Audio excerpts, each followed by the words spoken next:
Après avoir créé les hommes, les dieux entreprirent à plusieurs reprises d'anéantir l'humanité. Les hommes s'étaient en effet multipliés à un tel point qu'ils en vinrent à faire trop de bruit, gênant ainsi les dieux. Nemtar, dieu de la mort et de la peste, fut, par exemple, chargé de déchaîner une maladie sur les hommes. Mais un autre dieu, Enki, eut pitié d'eux et déjoua ce plan. D'autres calamités furent ainsi décidées, mais, à chaque fois, Enki aida les hommes. Enki se vit donc accusé par les autres dieux, c'est alors que ce dernier, pour se défendre, amena l'idée d'un déluge. Enlil, sur l'idée d'Enki, décida que toute l'humanité devrait périr noyée. Mais, Enki parla à Atrahasis, le Noé sumérien, dans un rêve et l'avertit que l'humanité était en danger. Il lui dit de construire un bateau. Sur ce, Atrahasis informa les autres hommes. Il quitta ensuite la ville, prenant avec lui des artisans qui l'aideraient dans la construction du bateau. Ils assemblèrent donc le matériel, construisirent le bateau, puis embarquèrent des oiseaux, du bétail et des humains de la famille d'Atrahasis. La pluie commença à tomber, pendant 7 jours et 7 nuits les vents soufflèrent et l'eau se déchaîna. Enfin, la tempête se calma. Atrahasis sortit du bateau et fit des offrandes à tous les dieux, qui avaient faim. Ils s'étaient attroupés autour des offrandes comme des mouches. Les dieux constatèrent que les hommes avaient survécu au déluge. Enlil était furieux. Les dieux avaient juré par serment la perte des humains, et, pourtant, ils avaient survécu. Comment cela était-ce possible? Demanda Enlil. On lui répondit que cela ne pouvait être que le fait d'Enki. Enki, pour apaiser la fureur d'Enlil, suggéra une solution, les humains ne se multiplieraient plus si vite. Les maladies en décimeraient un tiers. Les accouchements deviendraient douloureux et dangereux, les enfants pourraient d'ailleurs mourir pendant l'opération. 6 jours et 7 nuits passèrent. Les tempêtes du déluge soufflaient encore, les tempêtes du sud couvraient le pays.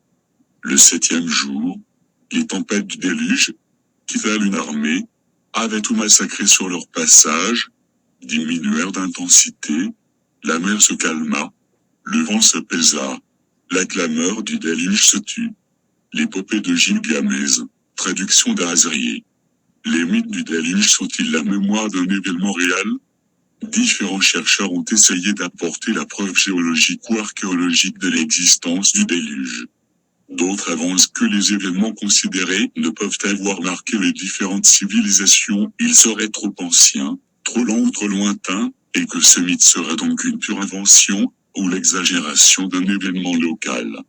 Le déluge est-il un événement réel et localisable dans le temps et l'espace? Néanmoins, l'universalité du récit et les détails quasi identiques, construction d'une embarcation, nombre de survivants, couple d'animaux à sauver, etc., tendent à confirmer une catastrophe majeure et planétaire. La version latine.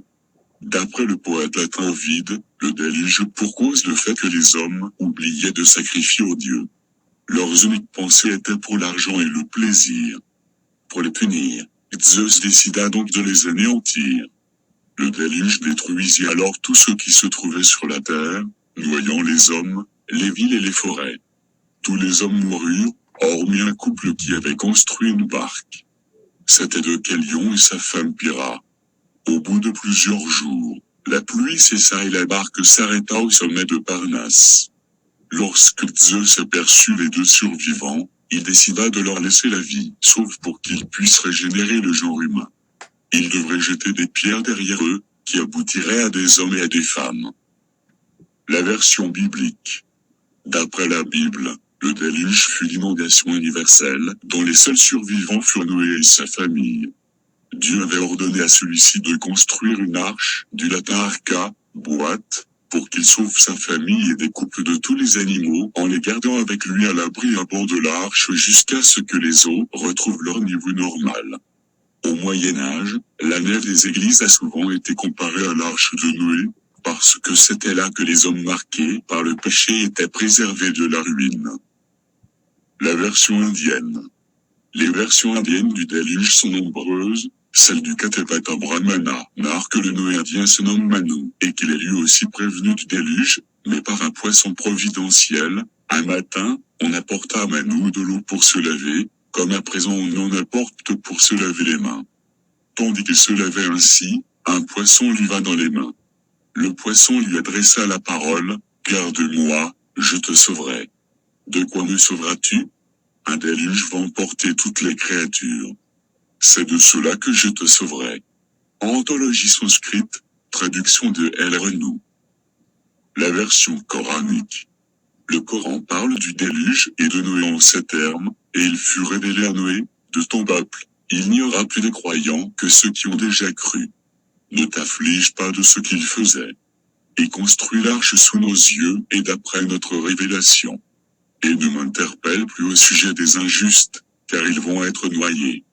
Et il construisait l'arche. Et chaque fois que des notables de son peuple passaient près de lui, il se moquait de lui. Il dit, si vous vous moquez de nous, eh bien, nous nous moquerons de vous, comme vous vous moquez de nous. Et vous saurez bientôt à qui viendra un châtiment qui l'humiliera, et sur qui s'abattra un châtiment durable. Puis, lorsque notre commandement vint et que le four se mit à bouillonner d'eau, nous dîmes, charge dans l'arche un couple de chaque espèce ainsi que ta famille, sauf ceux contre qui le décret est déjà prononcé, et ceux qui croient. Or, ceux qui avaient cru avec lui étaient peu nombreux. Et il dit, montez dedans. Que sa course et son mouillage soient au nom d'Allah. Certes mon Seigneur est pardonneur et miséricordieux. Et elle vogua en les emportant au milieu des vagues comme des montagnes. Et Noé appela son fils, qui restait en un lieu écarté, non loin de l'arche, « Ô mon enfant, monte avec nous et ne reste pas avec les mécréants. » Il répondit, « Je vais me réfugier vers un mont qui me protégera de l'eau. » Et Noé lui dit, « Il n'y a aujourd'hui aucun protecteur contre l'ordre d'Allah. Tous périront, sauf celui à qui il fait miséricorde. » Et les vagues s'interposèrent entre les deux, et le fils fut alors du nombre des noyés. Et il fut dit, ô terre, absorbe ton eau. Et toi, ciel, cesse de pleuvoir. L'eau baissa, l'ordre fut exécuté et l'arche s'installa sur le joubis, et il fut dit, que disparaissent les gens pervers. Coran 11, 36-44.